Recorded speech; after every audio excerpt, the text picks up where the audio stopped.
Welcome everyone, and thank you for joining us for today's webinar, EPCS, Understanding the DEA Record Keeping and Reporting Requirements. I'm Chris Higgins, Senior Marketing Programs Manager with Imprivata, and I'll be your host for today's session.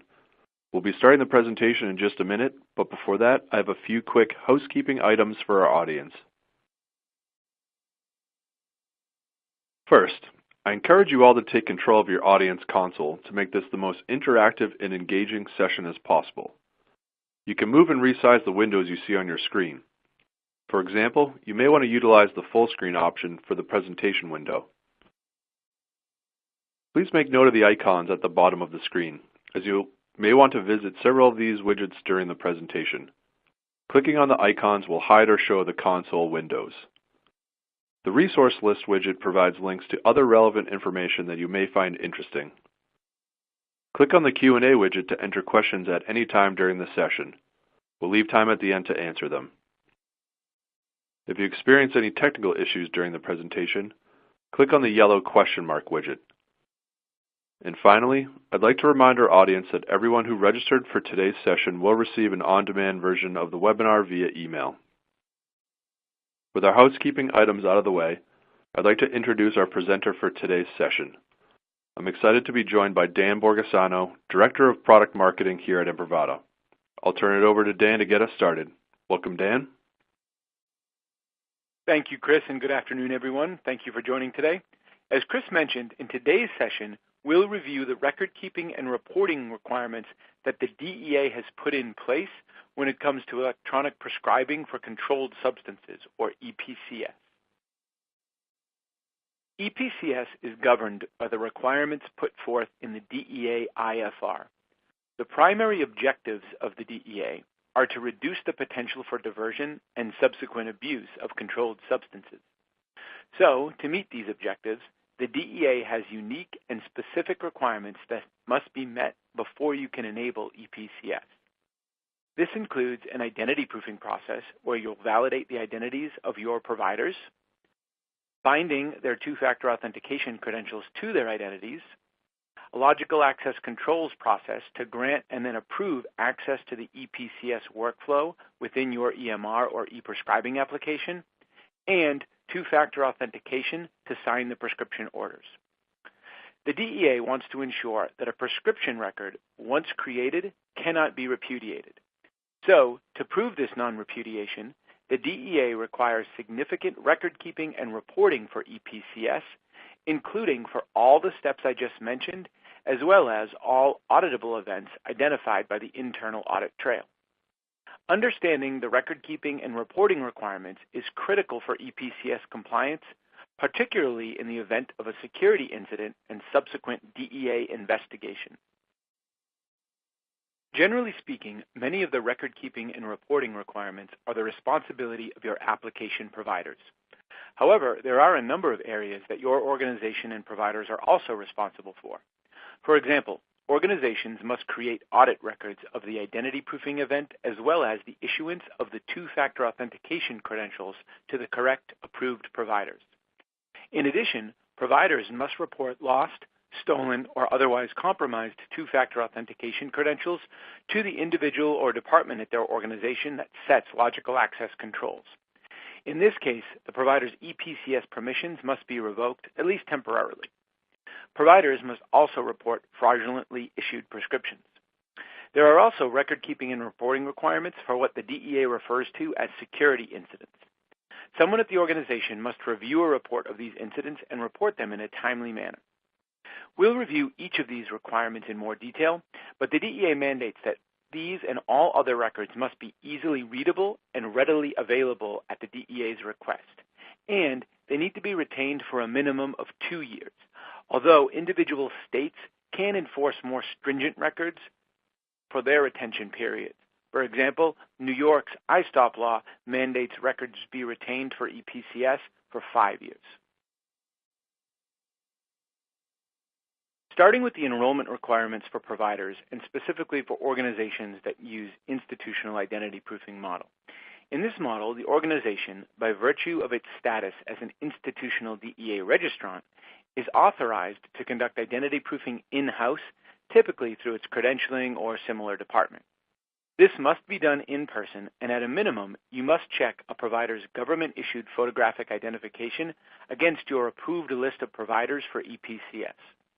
This ID proofing must be done before you can then issue the two-factor authentication credentials that your providers will use for EPCS.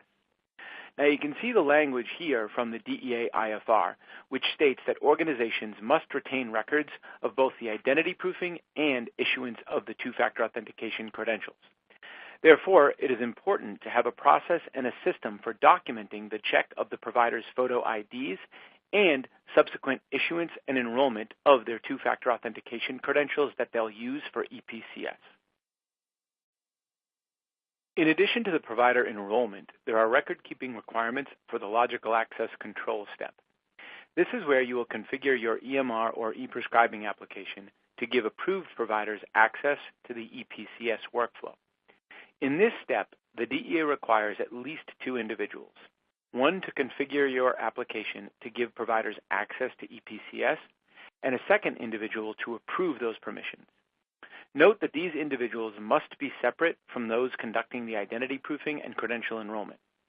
As you can see from the language from the DEA IFR, institutional practitioners must retain a record of the individuals or roles that are authorized to conduct identity proofing and logical access control data entry and execution.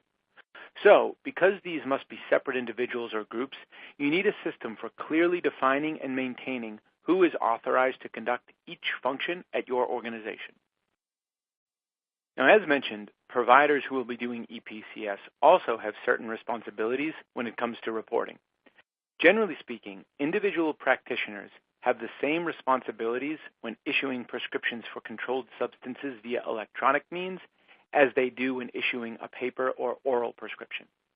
But for EPCS specifically, if one of the provider's two-factor authentication credentials used for EPCS has been lost, stolen, or otherwise compromised, the provider must notify those in charge of setting the logical access controls at their organization within 1 business day.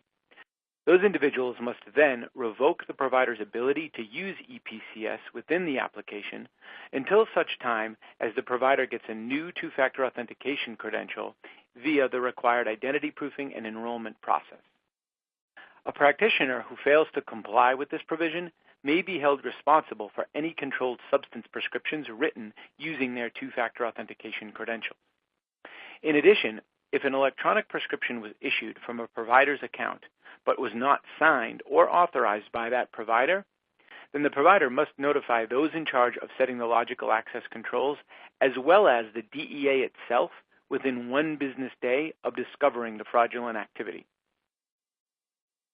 Now, in addition, as mentioned previously, there are reporting requirements associated with what the DEA refers to as auditable events and potential security incidents. The applications used for EPCS must establish and implement a list of auditable events. It must analyze the audit trail of these events at least once every day and generate an incident report that identifies each auditable event.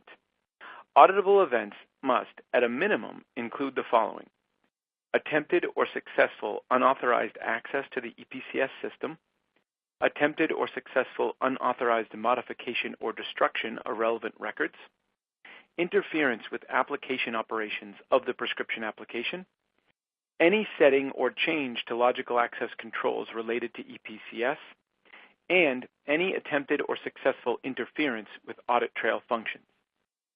The DEA requires that an individual must be designated to monitor these reports and determine whether any identified auditable events represent a security incident that compromised or could have compromised the integrity of the prescription records.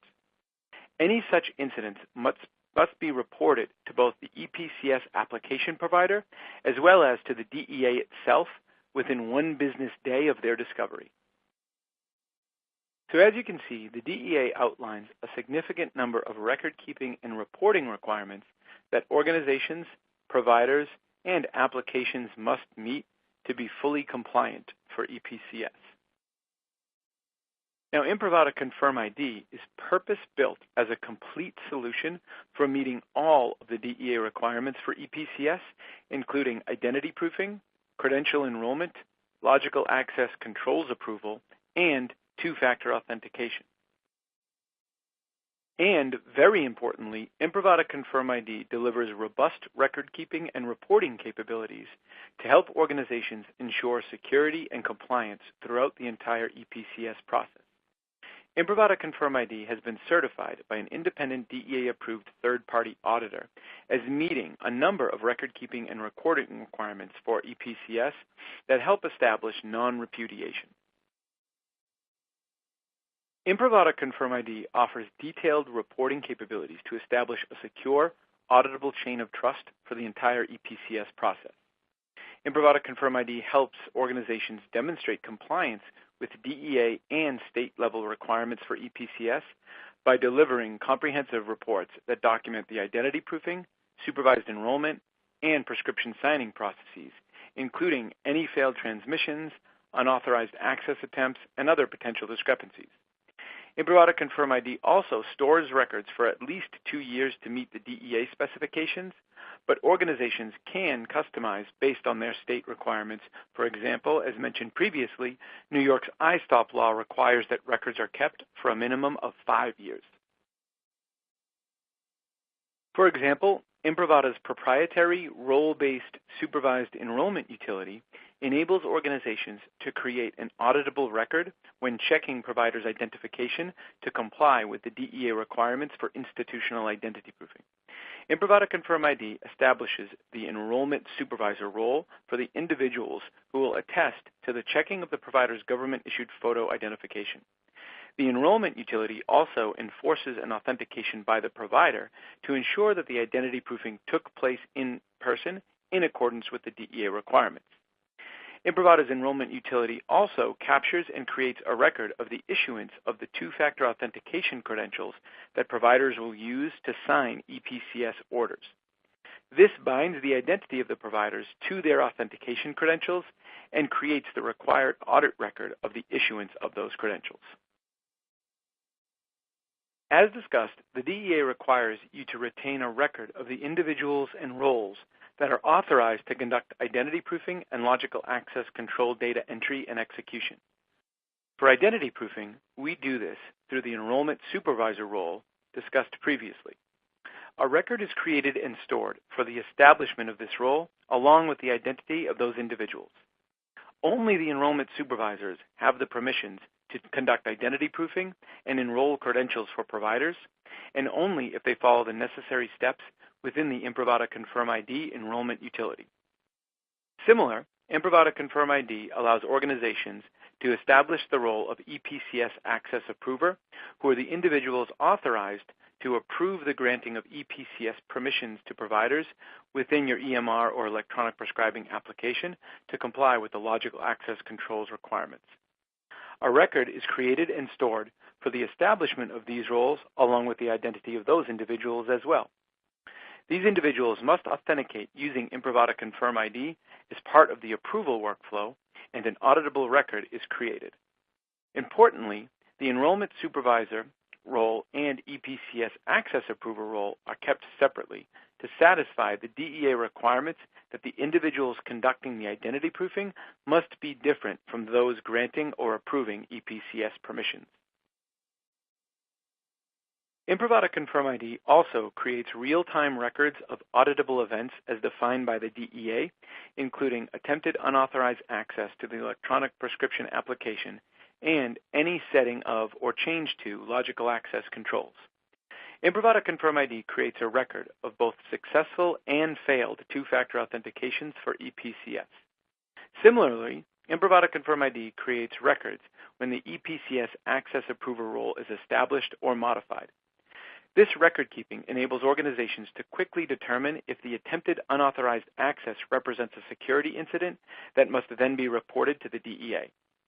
And Imprivata Confirm ID can be configured to generate daily reports of the identity proofing, credential issuance, logical access control approval, as well as potential security incidents such as unauthorized access and changes to the enrollment supervisor or EPCS access approver roles.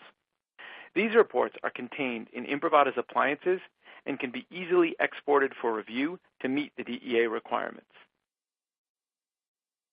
So those are just some of the record-keeping and reporting requirements for EPCS and how Imprivata Confirm ID is purpose-built to comply with all the DEA requirements for EPCS and establish non-repudiation through robust reporting capabilities.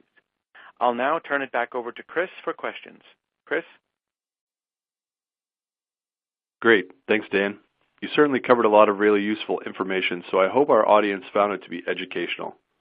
As Dan said, now is the time to get to your questions. As a reminder, please enter your questions into the Q&A window in the audience console. We'll give everyone a moment to enter any questions.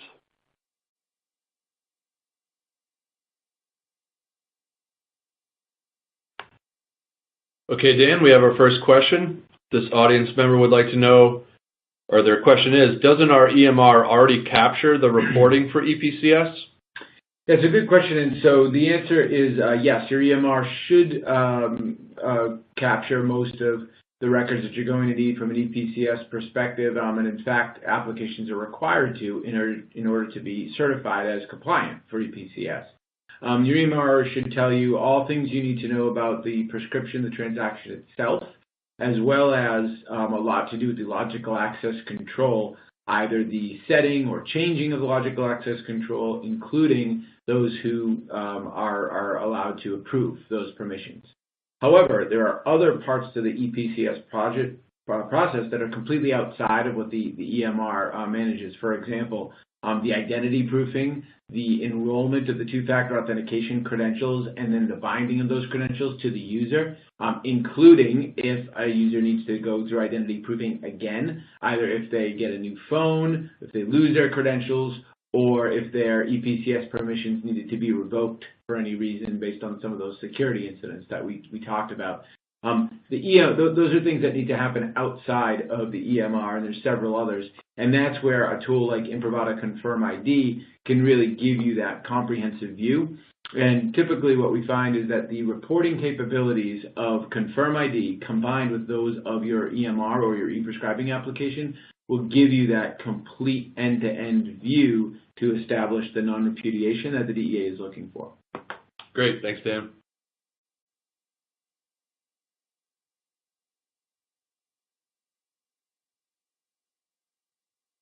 Okay, Dan, we have another question. This person is asking, who is generally in charge of monitoring the EPCS activity and managing the reporting? Yeah, so as you saw from the presentation, the DEA requires that some of these potential security incidents be reported within 1 business day, meaning you need to monitor for them every single day, if not more frequently. And so this can be, a report of auditable events that Confirm ID will generate, as well as your EMR, and then anything that could or did compromise or could have compromised the integrity of the e-prescribing system would be a security incident that then needs to be reported. So a lot of who monitors this, it varies from organization to organization, but what we found is that a lot of our customers will assign that duty to those who are setting the logical access controls because the DEA says that in the event of a security incident or in the event of, say, a lost credential or a fraudulently issued prescription, that provider's EPCS permissions need to be revoked. And the way that you do that is through that logical access control process. You take their permissions away within your EMR or within your e-prescribing application. Therefore, it seemed to have been logical for the person who's monitoring for those events to be that person or that team that's configuring.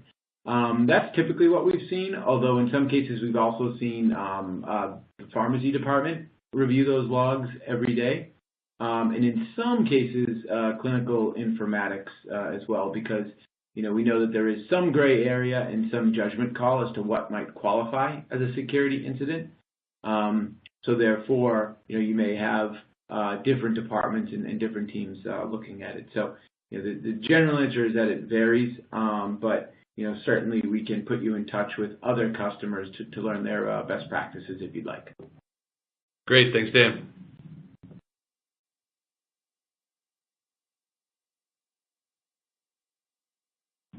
It looks like that wraps up our Q&A session. So we want to thank everyone for joining us. This concludes our webinar. Take care.